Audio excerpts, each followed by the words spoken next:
Stand clear of the closing doors, please.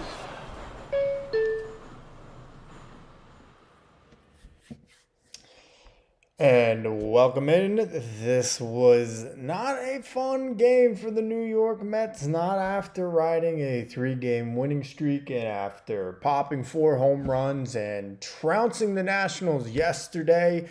The Mets come out today. They cannot find the big hit to save their lives. Senga has a clunker of a pitching performance in this one as he coughs up 5 runs to a last place Nationals team to put the Mets behind the 8 ball immediately. And it turns into a 5-4 loss where the Mets see themselves fall another game behind the Philadelphia Phillies in the National League East and potentially leading the last wild card spot in the National League by just a half a game, depending on how things go out in Los Angeles tonight between the Angels and versus the Reds. This is a really frustrating and, I'm going to just be completely honest, outright unacceptable loss for the Mets, guys. Welcome to the channel, guys. I'm Tony Metro. If you guys are new here, be sure to subscribe. Daily Mets content. We do a post-game recap after every Mets game. You can also follow me on all my other platforms, TikTok, Instagram, Twitter. Links to all those are in the description of this video below. Normally, we do Discord phone calls where you guys could call in live and rant and rave about the New York Mets like I'm about to do right now. Unfortunately, we can't do that feature today while I'm out of my main studio, but we will be definitely doing that when I return. And I wish we could take some live phone calls tonight on Discord because this was just an unacceptable game from the Mets. I said it yesterday in the stream and I said it today on my YouTube short. And if you follow me on TikTok, that this game was not game, but rather series was a must sweep. A must sweep for the Mets. I said that if the Mets really think of themselves as division winners, if they really think that they could be atop of the National League East at the end of this season, there's still time.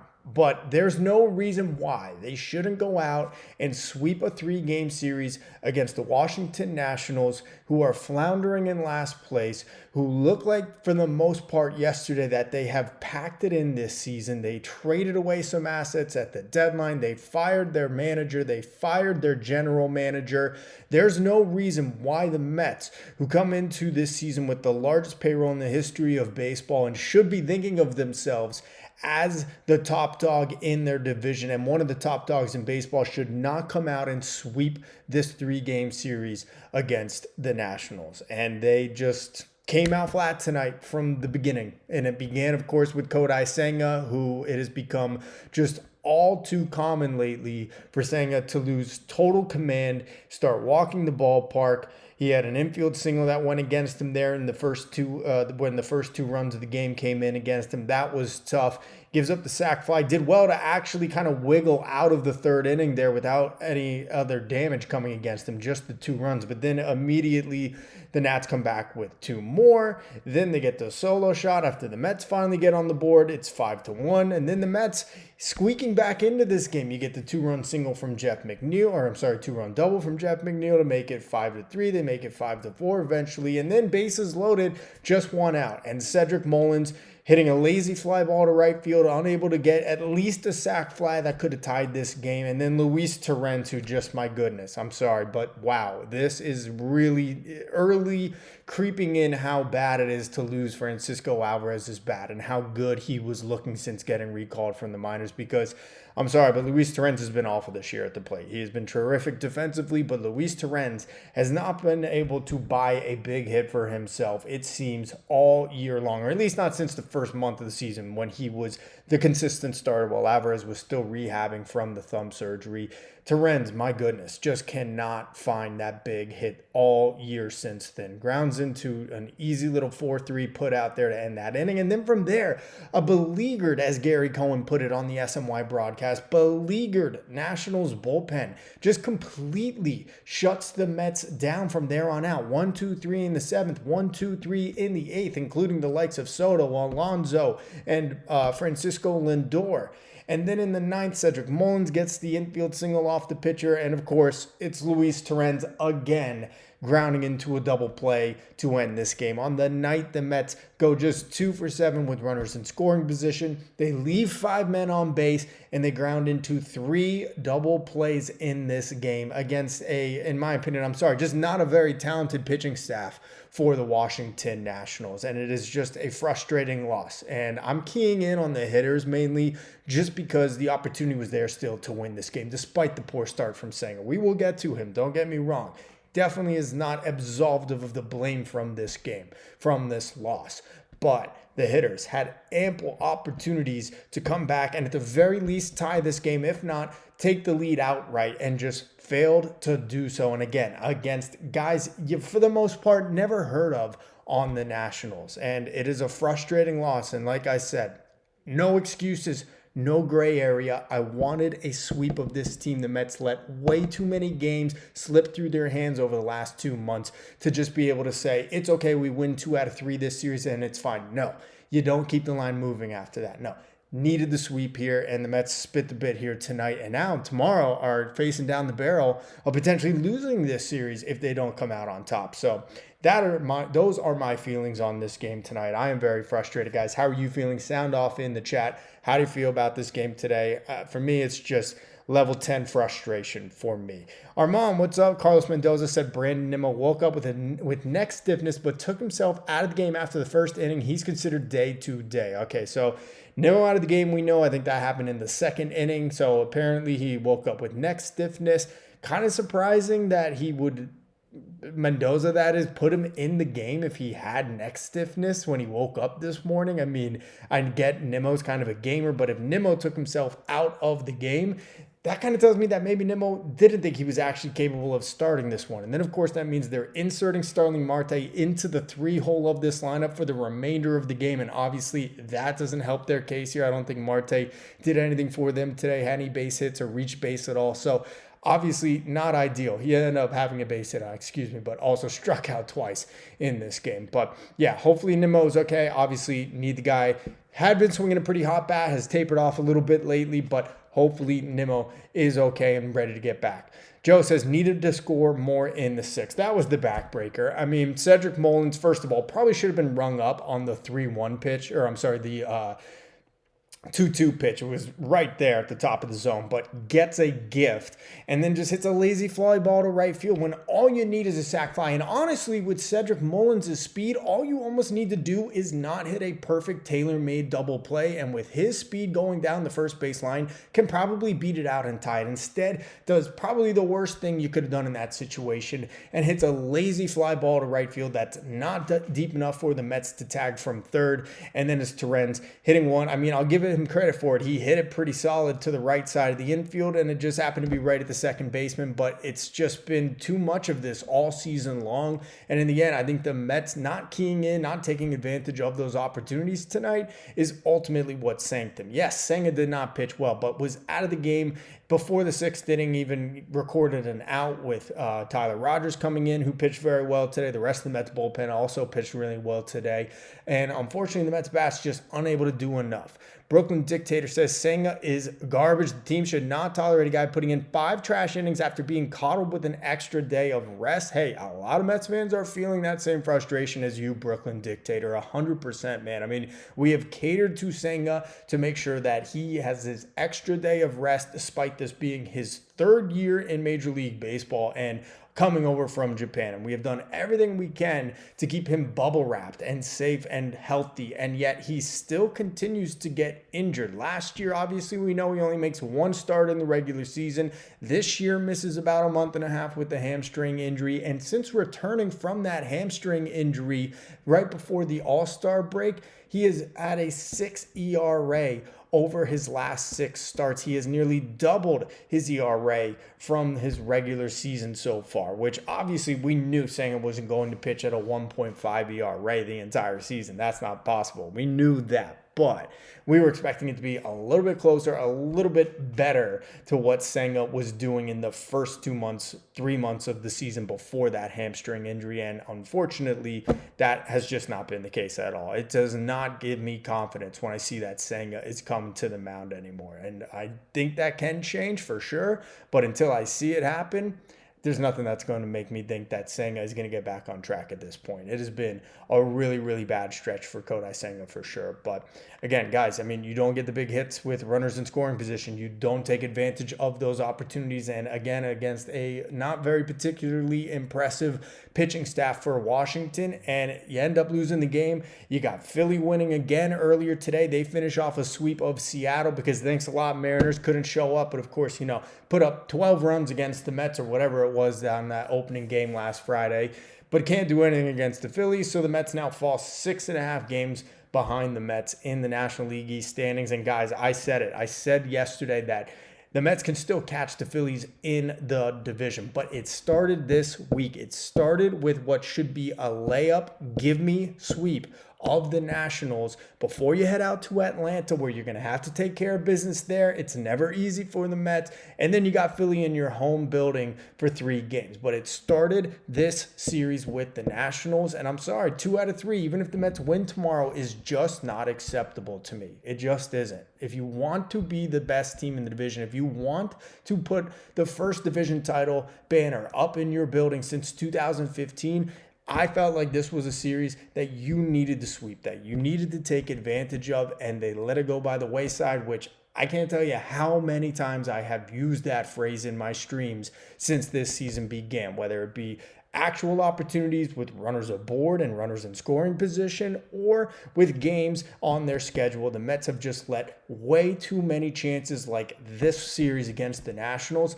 pass them by. And I'm sorry, but I sit here right now and I continue to believe that in the end, it's going to bite them in the ass. And it could be the difference between crawling back or clawing back into this division race and finding themselves just further out, which of course we know is the case here tonight. 6.5 back of the Phillies in the division. Really, really frustrating. Brooklyn says, Reds might catch us first, Tony. I mean, that's the scary thing, guys. Like, we're worried about obviously the division, but honestly, a lot of people, myself included, I'm more worried about just holding on to one of these final wild card spots, the final wild card spot. Because at this rate, I don't see us catching whoever it is out of the West, whether it's the Padres or the Dodgers that ends up settling for the wild card. I don't see us catching the Cubs. We know the Brewers probably have the Central locked down there as well, of course. So I don't know if the Mets have a chance at the division, and if they don't, then their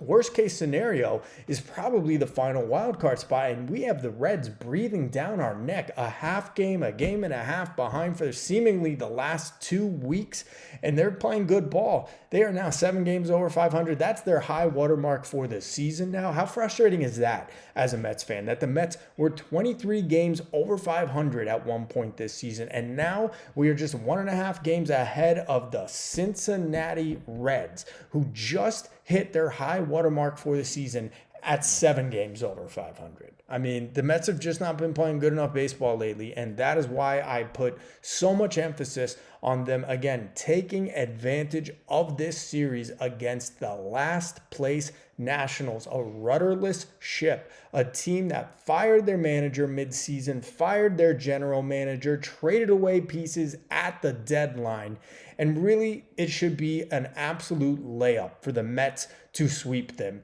if they want to be division winners here in the National League East in 2025. And they just, again, find a way to snatch defeat from the jaws of victory. Whether you want to blame Senga for the poor start, or you want to blame the lineup for not coming through and the multiple opportunities that they had to get back in this game, fine by me on either way.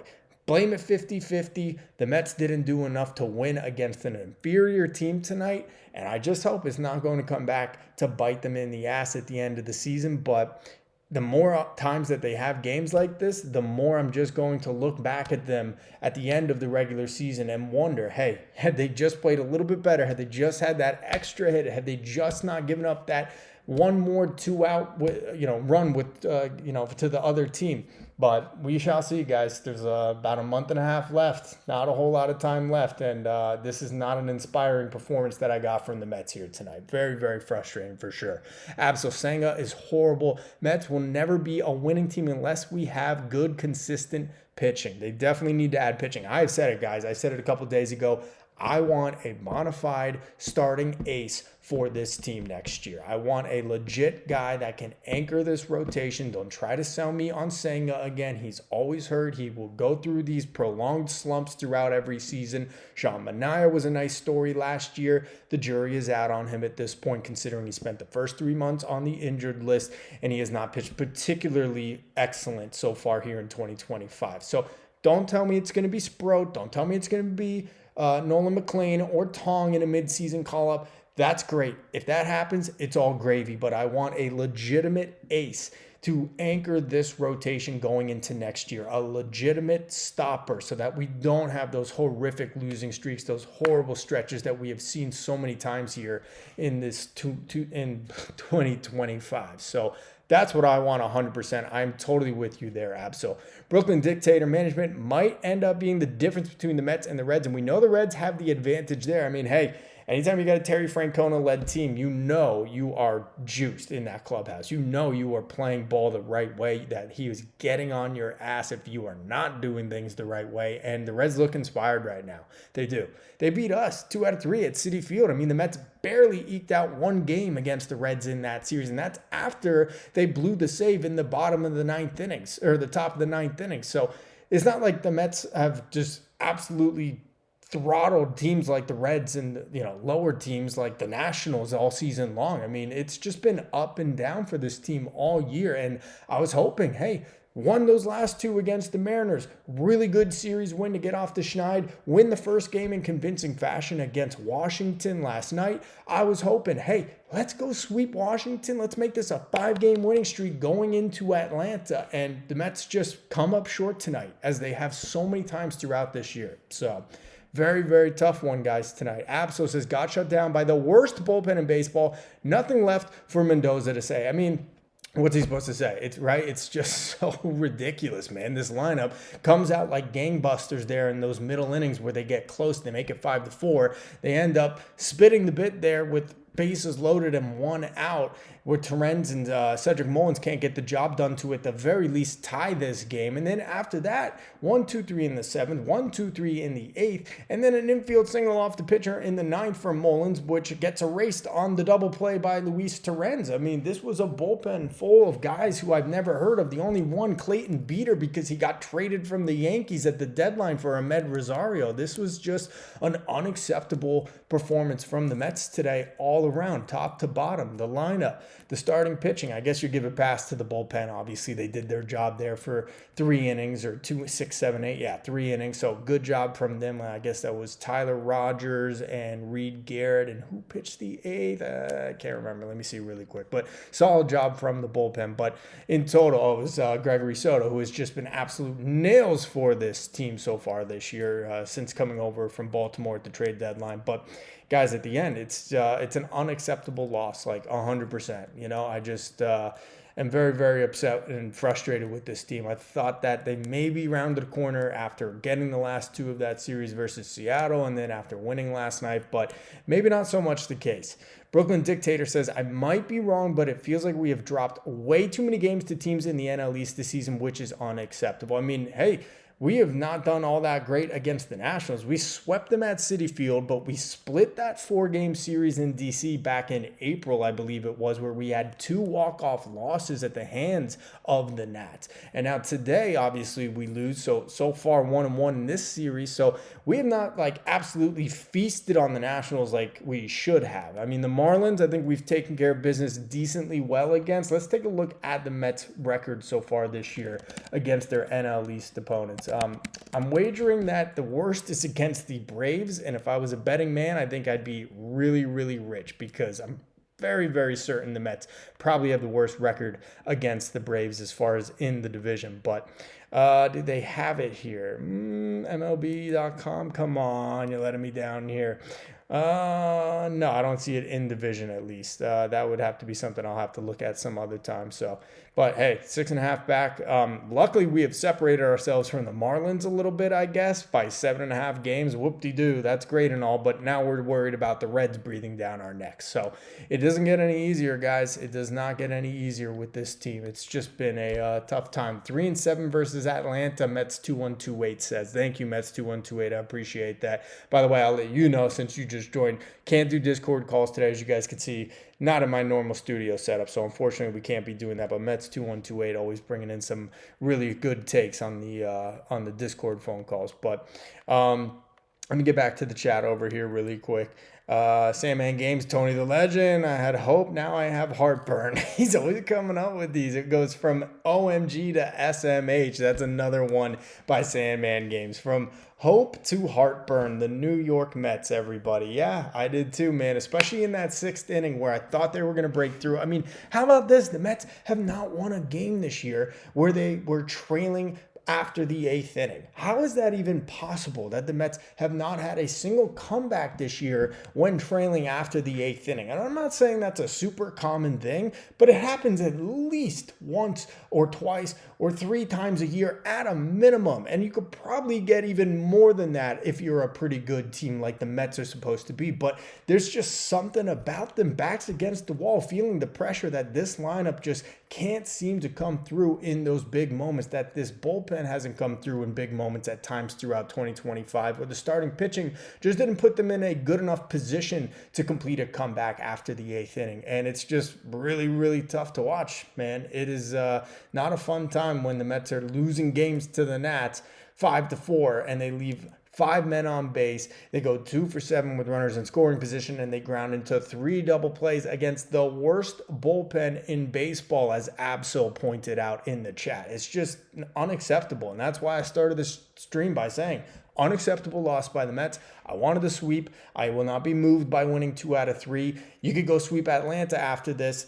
Great. I'm still going to be annoyed because this was a series that I thought you could just in permanent marker say, hey, the Mets will and should sweep them from the Nats, and they just didn't take care of business here. So here we are now, 6.5 back of the Phillies in the division, and we will wait to see what the Reds do tonight with them playing the Angels and perhaps only a half-game lead by the time the night is over.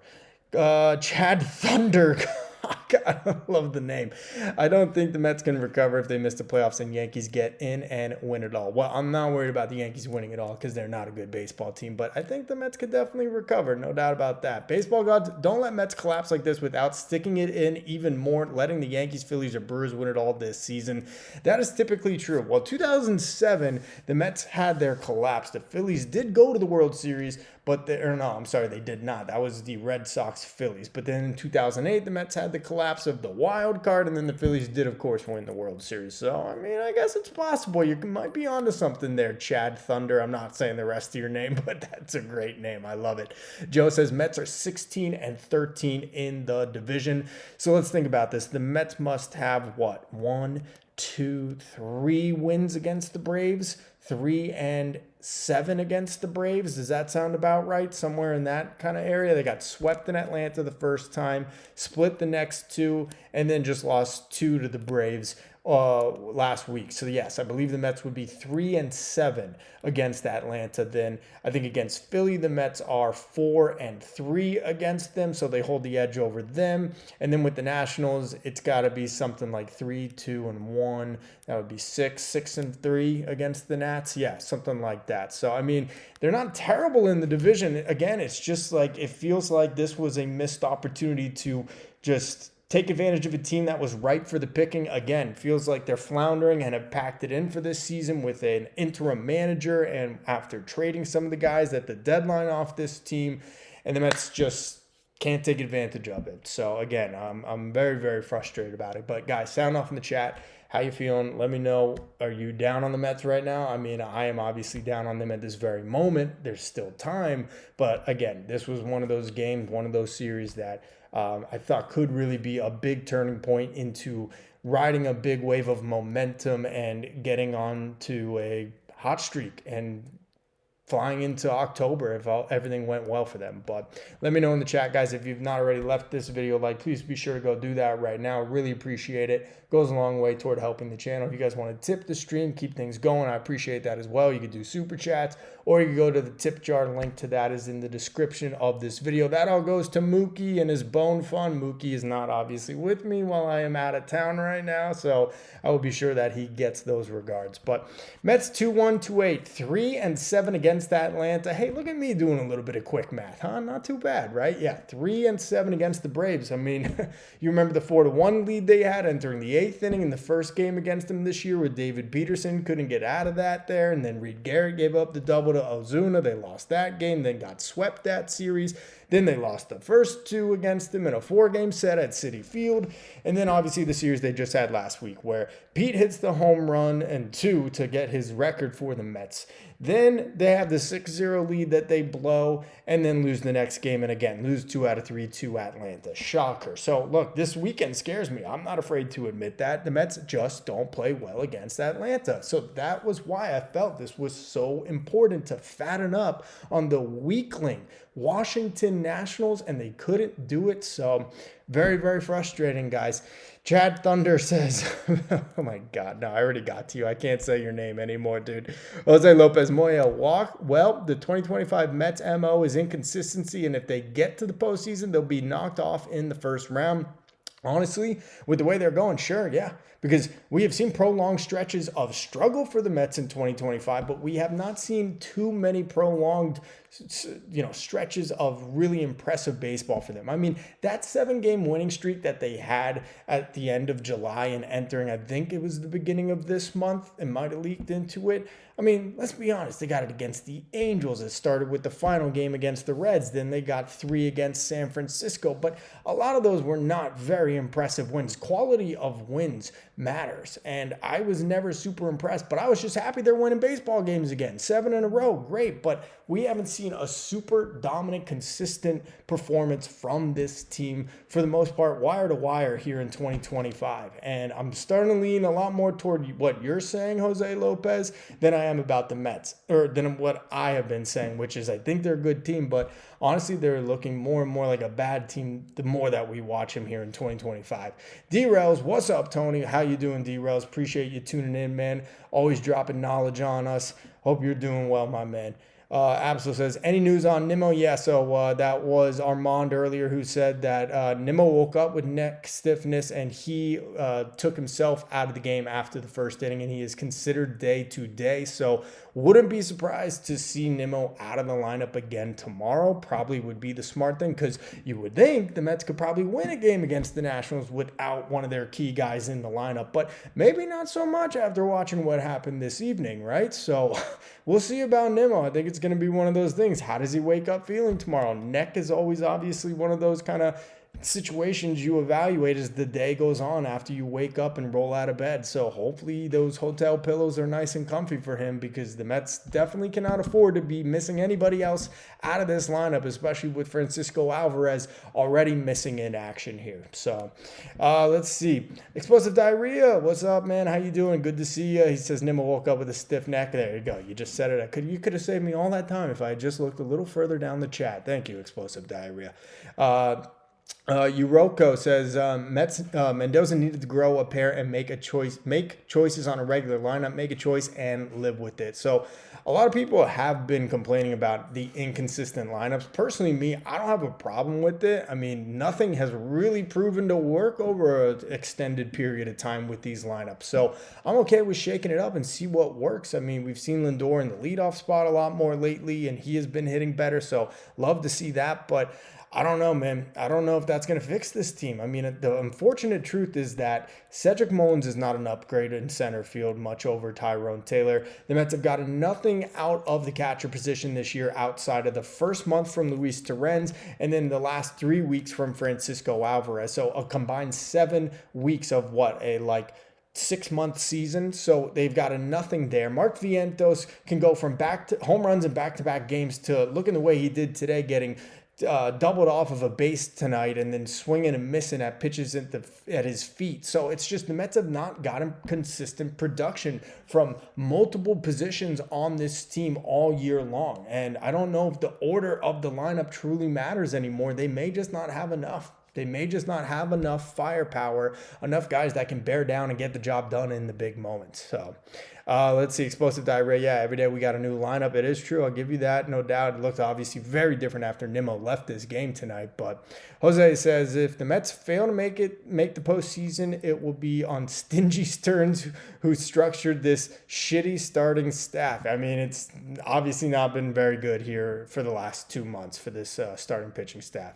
Senga has not been the same since he went down with the injury. As you guys can see on this graphic down here, an ERA of exactly 6 over his last 6 starts since returning from the injured list. He has not given them length, and he has not pitched effectively in the innings that he has been on the mound for. It's just been night and day, a complete different Senga since he came back from this hamstring injury. I am not blaming it on the injury. I am not saying that they rushed him back. I do wonder if that's a possibility, but he just hasn't been good enough lately. And I said it in the beginning of this stream, I am not getting those warm, fuzzy feelings anymore when Senga is scheduled to pitch, when he's going out to take them out. Now it's more nervous. I'm wondering, geez, like, how is this going to go today? Because far too often, we have just seen him lose total command of the strike zone and start walking the ballpark and having numbers go against him. And then he starts hanging them. A lot of hanging, breaking balls today, including that one to Josh Bell right after the Mets get on the board. I mean, this team is allergic to pitching a shutdown inning. It is insane how much that has happened recently, that they get a run and the other team comes right back, gets it right back from us. It has just been so often for them lately. But saying it's not been good enough. Let's see.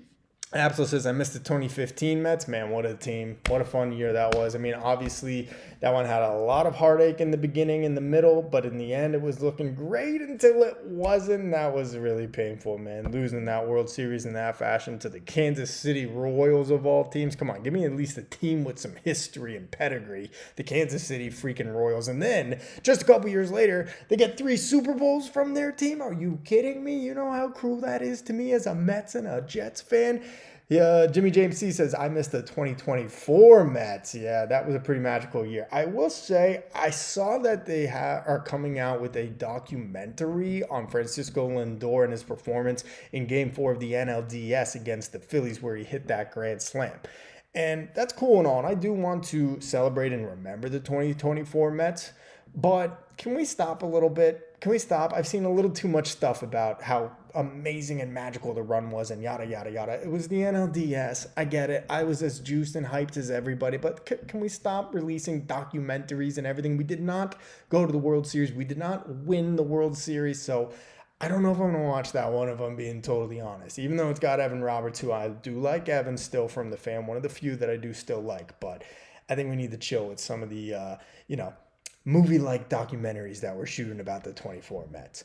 Let's see. Jose Lopez, Mauricio should be sent down. One thing is to rake in AAA, another to hit in the big leagues. As a matter of fact, the Mets hitters don't have a good hitting philosophy, and that all goes back to our favorite fill-in third base coach, Eric Chavez, as we saw him yesterday in the third base coach's box. Yeah, I'm done screaming about Eric Chavez. There's no point anymore. If he was going to get fired, it would have already happened at this point. It's not happening. So it is what it is. I do think there'll be changes at the end of this season, but the Mets just don't seem to have a good approach. I see other teams hacking away at the Mets pitchers, in the bullpen specifically, and then getting good pitches to hit and just absolutely throttling them. And then the Mets seem to be constantly down count, taking good pitches and swinging at junk balls in the dirt, high fastballs at their eyes. So I don't even know what the philosophy is about this team at this point, or for this team at this point. Chad Thundercock, I missed the 73 Mets. Oh my God, right? Oh man, the 73 Mets, Game 7 against the A's. Obviously before my time, but I am well versed on Mets history, and that one probably would have been very, very painful for me if I was around for that one. D-Rail's Chad, I can't take you serious with that name. Neither can I. That's why I'm laughing when I see it. It's a great name, but explosive diarrhea. I'm also a Mets Jets fan, Tony. Yeah, isn't it so much fun? Guess what? In in 2 weeks, 3 weeks time, we get even more pain from our teams as the New York Jets take the field led by Justin Fields. Oh, baby, this is going to be it. This is the year, guys. It's going to happen. We got our quarterback. The guy that was drafted first overall and is now on his third team is going to lead the Jets to the promised land. Don't think so. Probably not. Let's see.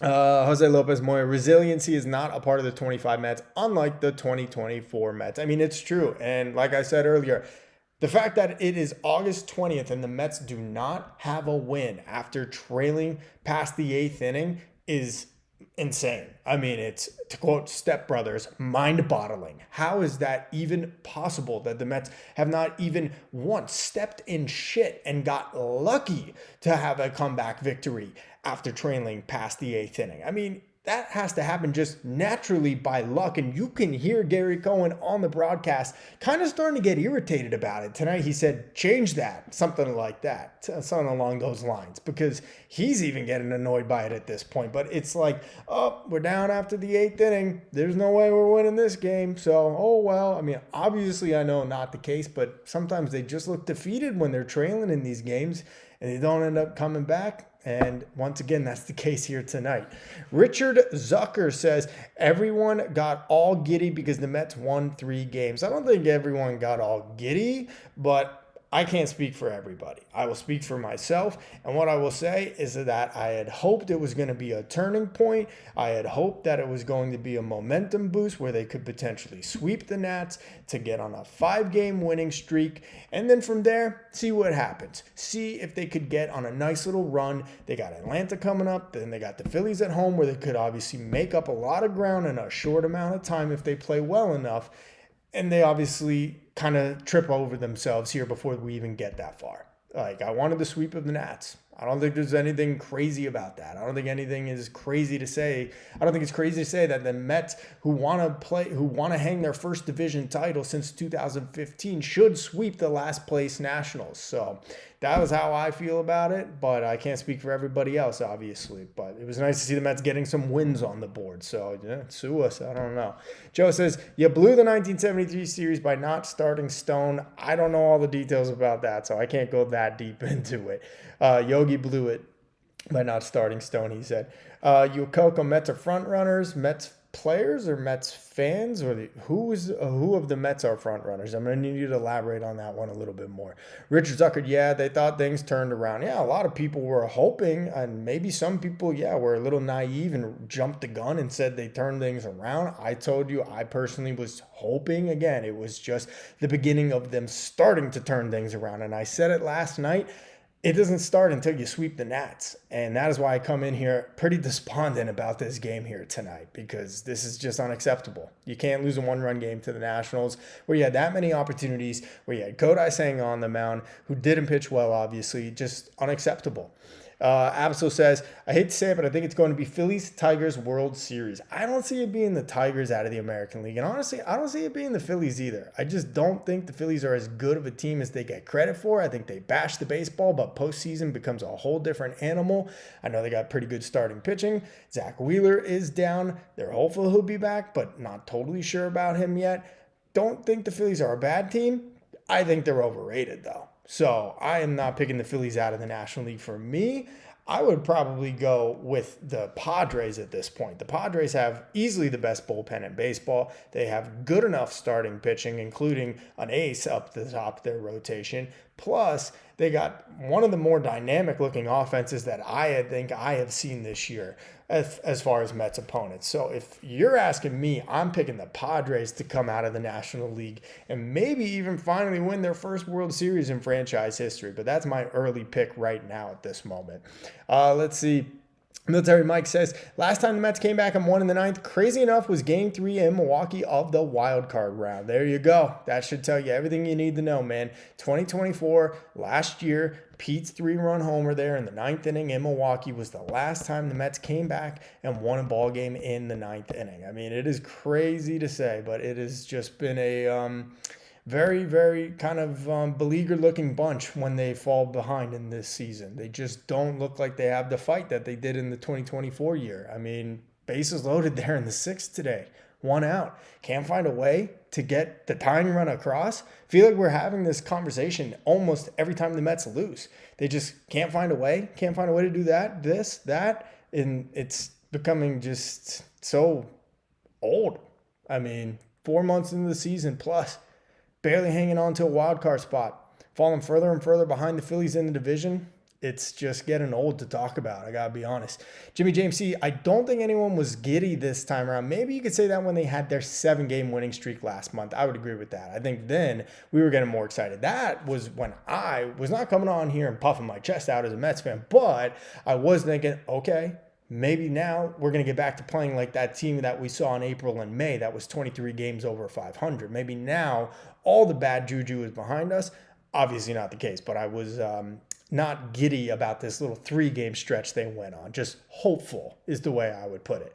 Military Mike said, once they didn't tie it in the 9th, I knew they were cooked. I don't know, are you talking about the 1990s, 73? No, you're talking about tonight, right? Well, yeah, I mean, once they didn't tie it in the 9th, the game was over, right? If you're talking about tonight's game. Maybe you meant 6, I don't know.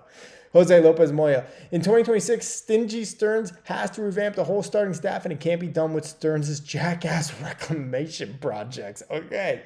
The Mets are going to look to find a trading partner for Frankie Montas, and they will eat half of his contract. They will eat $8.5 to $9 million of Frankie Montas' contract just to get him off their roster. Let me tell you that right now, because they are going to have Sproat and they are going to have McLean starting the season in the big league rotation next year. Then you have David Peterson. You have Kodai Senga for his final year, I believe. Actually, Senga might be a free agent. I could be wrong about that. Let me double check this real quick, guys. Sound off in the chat, though. How you feeling about the Mets rotation? How would you line it up right now? We're doing a little thought experiment, a little think tank right here. I'm pretty sure Senga was signed to a 3-year deal prior to the 2023 season, so I'm not sure, but I think he might be a free agent after this year, if I'm not wrong. So hold on, let's take a look right here. He is signed through 2027. It was a 5-year deal. That's where I got mixed up. Okay, so it's a 5-year deal for Senga. Sorry. So Senga definitely on the roster in the rotation next year. So Senga, McLean, Sproat are my 3 guys for sure. And obviously David Peterson. Then it gets a little tricky. You got Shamanaya, who of course is probably going to be the guy. And then you got Clay Holmes as well.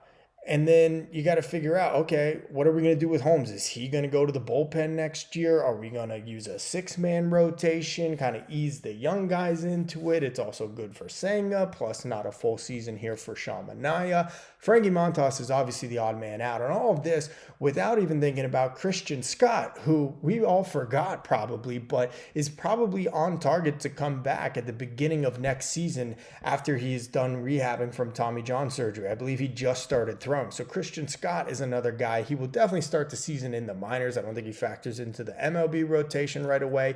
But again, he's another depth guy where you stock him away in AAA, at least for the first couple months of the season. He's probably your first man up when you need him. But Frankie Montas clearly is going to get traded at the end of this year if the Mets can find a willing dance partner. And again, that's going to require them to eat a significant amount of his contract. So we'll see how that goes. But yeah, no, the rotation needs to be fixed for next year. So I don't know if that big trade that I'm clamoring for is going to happen. I don't know if they are going to find that veteran ace that is established in the big leagues to anchor this rotation like I would like them to, based on all the names I just listed here. But Military Mike, sorry, once they didn't tie it in the 6. You're good, Mike. I thought that's what you meant. Yeah, once they didn't tie it in the 6, it kind of felt like, okay, well, there goes our best chance. And now it's going to kind of take like a miracle, like a 2-out solo home run from somebody we're not expecting or something like that. But, you know, when Cedric Mullins got on there, I was really hoping that Mendoza was going to send him. I mean, I know you don't want to make that game-tying run and out at second base,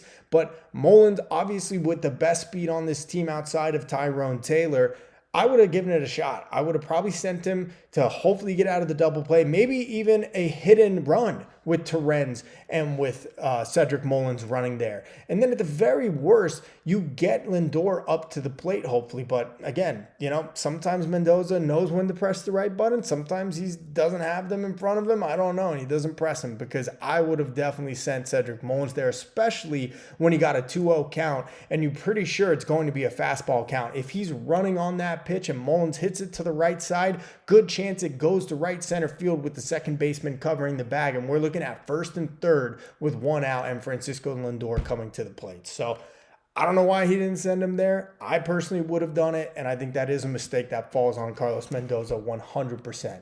Let's see. Richard Zucker says, let's see them reel off a long winning streak, then people can brag. All right, so they had the 7-game winning streak a couple weeks ago. Would that be long enough, or would there be stuff to nitpick about that one too? Like, look, they just need to be playing better baseball and winning. It doesn't even need to be winning streaks. It needs to be winning series. And, like, I would normally accept it from the Mets losing one game to the Nationals, but not given the way they have played recently, not given what they have been over the last 2 months, and with the Phillies just running away with the division and with the Reds right on our ass. And that's why I am frustrated that they couldn't complete this sweep here of the Nationals. And we'll see if they even win the series tomorrow against them. So, Sandman games, Mariners, Padres, not a bad call there, Sandman. I could see it being the M's and the Padres. So I guess that would then mean we would have a first-time World Series winner for the first time ever, right? The Mariners have never won one. The Padres have never won one. I don't think the Mariners have ever even been to one. So that would be kind of cool. But I'm sorry, after the way the Mariners just played against the Phillies, where they got swept this week, and by the way, the Mets, who won 2 out of 3 against them, and the Mets have not been a good team for a while now. I'm not so sure about the Seattle Mariners. I don't know, but pitching does usually win in October. So I don't know. We'll see. They do have some really good pitching. Let's see. Chad Thundercock. Canning will be back next year along with McGill. Canning is a free agent, so Canning will not be officially on the roster. So if the Mets take another waiver on him, then sure, maybe. But Achilles tears are usually not, a 6-7 month. We're talking probably about a year-long thing. So I don't think that Canning is going to be pitching until, at very best, maybe June for a baseball team. And it probably won't be the Mets unless we are willing to sign him, stash him away, rehab him with us, and then start him out in the minor leagues at some level for a rehab assignment. But let's see. I missed one up here. I apologize for that. Let me go back to whose prediction was it for Chad Thundercock. It will be Yankees, Dodgers, World Series. No, it won't. I promise you that. I promise you, hand on the Bible. Not actually. Because I can't predict it, but I don't believe that it's going to be Yankees and Dodgers. The Dodgers have not been playing well lately. I could still see them turning it on late and getting into the World Series 100%. They're the Dodgers, never doubt. And plus, they own the Padres. Just saw them sweep them last weekend after the Padres had taken the lead in the National League West. But the Yankees are not a good baseball team, okay? They are not a good baseball team. It is so apparent to anybody that actually watches baseball. Piss poor fundamentally. Pitching is up and down. Hitters are streaky. If they're not hitting home runs, they're not scoring because they're running themselves off the base pass because they're low IQ. Bad baseball team with a poor manager that doesn't hold anybody accountable. So, sorry, but I don't see the Yankees making the World Series at all. Let's see. A couple more here, and then I'm going to wrap things up. Richard Zucker. Half the pitchers need some kind of surgery. I mean, this is like the most injured position in all of sports is starting pitchers and just relievers. It's insane. And they're not even all upper body and arm injuries. A lot of them are like lower body injuries too. In the case of Canning, a freak one, but it is insane. You're 100% right about that, Richard. It's just, you can't count on pitchers for anything. Don't count your pitchers before they hatch because they are constantly injured and a rotating door of going to the injured list. So I'm totally with you there. Jose says, lousy moves by Stingy Stearns, Montas, Blackburn, Siri, all worthless and of no consequence for the team. And then you could even make the case with Jesse Winker. And I mean, he was tremendous last year for them down the stretch and in the playoffs, but they re-signed him this year. And look, you can't predict injuries, but they've got virtually nothing out of Jesse Winker either. And then you look at some of the other guys that he has brought in along the way as well. And yeah, it hasn't been a great track record for David Stearns. Tyrone Taylor has been obviously not good this year. So it has not been a great track record of signs and trades for David Stearns over the last year plus. Includes Cedric Mullins to that list as well. Ryan Helsley, we loved the trade when it happened. Hasn't been very good for them so far in relief. Then you do have some good ones. Tyler Rogers has been pretty good. Gregory Soto has been fantastic. So there's a few good mixed in there with a lot of bad. So you're not wrong about that, Jose. Richard Zucker, they don't win convincingly. Every win is a struggle. Yeah. I mean, yesterday was a convincing win, 8-1, where they blast 4 home runs. They get amazing starting pitching from David Peterson. But Those are so few and far between with this team, where it feels like you're on the edge of your seat. You're holding your breath with every pitch of every inning, whether the Mets are at the plate or on the mound, other than yesterday's win. It feels like more often than not, we are doing the former, where we are just huffing and puffing and praying and crossing our fingers and toes that the Mets can hold on to a lead or come through in a big spot to tie the game or take the lead back. And it just seems more often than not, they have not accomplished that. So I totally get it, Richard. I hear you, dude.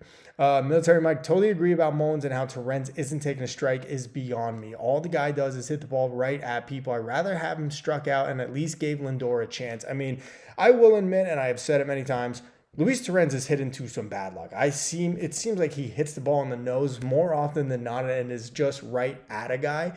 But how you don't send Cedric Mullins to steal in that spot, even a hit and run for Torrens, who I know doesn't have total, contact stuff. He will swing and miss. Take your chances there. Mullins is fast. He might swipe the bag outright, even if Torrens can't get a piece of it. But in that particular spot there, 2-0, fastball. Let Torrens try to go the other way with it like he did. A line drive on the ground, though. And it might have been first and third for Francisco Lindor. So I don't know why he did not try to steal Mullins there in the ninth or at least do a hit and run with him. Let's see. Jose says the Mets have a tougher time against the Marlins than against the Phillies. So look out for the spoiler Marlins. Yeah, man, we do. I'm telling you, I am not afraid of the Phillies. I said it last year entering the NLDS, and I still feel that way this year in head-to-head with the Phillies. Not scared of them, but it's just how the Mets have played against everybody this year, at least the last 2.5, almost 3 months now. Just doesn't really matter what the other team's record is, what the other team's starting pitcher's ERA is, or what the batting average and home runs and OPS for the rest of their starting lineup is. Other teams are just playing better against the Mets. Mets are not playing good baseball. So it doesn't really matter who the opponent is right now. The Mets have not been a good enough team over this stretch. Chad Thundercock, Reds look like a special team. They do look like they're an inspired bunch. They do. Sandman, I think, said it in our Discord chat that he thinks they're a pretty fun and inspired looking team for sure. So, look, it's dangerous when you got a young team on the rise looking to make the playoffs for like the first time as players in their career and for a franchise that hasn't done it in a long time. And you have an old head manager like Terry Francona who's kind of leading that ship. It is definitely something to be wary of come playoff time.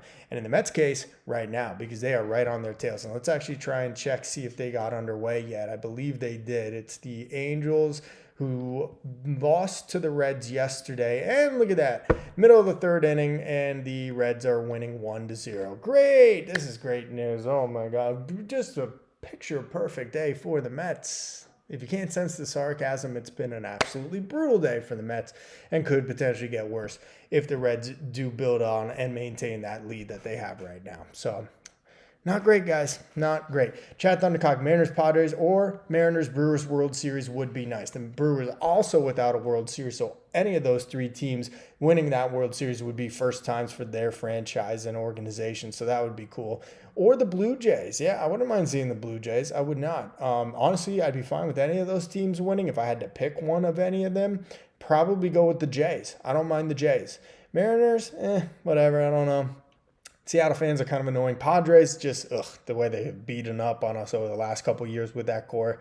Not a huge fan of the Padres. And then the Brewers, had no problem with the Brewers until we had that series against them about 2 weeks ago where Brewer fans came out of the woodworks just totally ripping me, even though I was very complimentary of their team after the first game that the Mets lost to them. So after that, I made some bad blood with Brewer fans, and now I don't think I can root for them ever. But I don't know. We'll see when we get there and if my mind changes.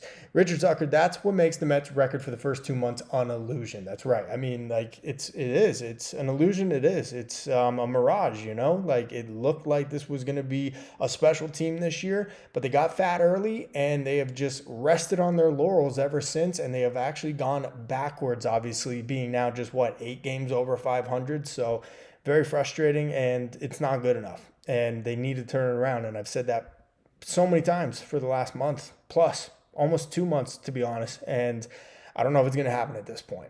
So we're talking World Series matchups here, and we haven't even seen one person, myself included, throw out the Mets in any of these hypothetical scenarios. What does that tell you about where the Mets are right now? just not playing like a good team. Guys, I'm going to round this out here, and then we're going to wrap things up. Let's see. Jimmy James C. during the Mets' bad 16-game streak, I think the Reds only went 8-8. It was more that the Mets fell apart than the Reds played great. Yeah, I mean, the Mets fell apart, and the Reds were kind of just status quo, just, keeping their heads above water around that time. And now since then, the Reds have been playing better than the Mets for the most part, and now they're gaining ground, and now potentially just a half a game out after tonight. So we will see. Hopefully that's not the case when we wake up tomorrow morning. But, guys, that is going to do it for this stream. A tough, bad loss for the Mets. One that they should have won. A bad start from Senga. The offense not coming through in the clutch big moments. And they find themselves 6.5 games behind the Phillies in the division, maintaining that 1-game lead over the Reds that could go down to as low as a half game, depending on the results out there in Los Angeles. But, guys, thank you so much for tuning in. Be sure to leave this video a like. Go do that right now if you have not already. Really appreciate it. Helps get my videos out to more Mets fans and baseball fans like yourselves. I appreciate all of you guys in the chat. Thank you, Military Mike. Really appreciate you. Thank you, Jimmy James C., Richard Zucker. Thank you to Chad Thundercock. It's a great name. Jose Lopez Moya, thank you. Thank you, Joe, to Sandman Games. Thank you to Yuoko. Thank you to Absol. Thank you to D-Rails, thank you to Explosive Diarrhea, also another great name. Thank you to, who else do we got in here? I think Mess2128. Thank you to Brooklyn Dictator. Thank you to Armand. And thank you to anyone else that was watching and did not comment. Really appreciate all of you guys doing that. Again, be sure to leave this video a like right now if you have not already done that. We're going to be back tomorrow with another post-game recap. Hopefully a happy Tony Metro, because if the Mets don't win tomorrow and drop a series to the Nationals, I will be dropping the hammer down on the orange and blue. So hopefully not the case. But, guys, thanks so much again. I'm going to wrap it up here. I'm Tony Metro. Until next time, though, stay true to the orange and blue.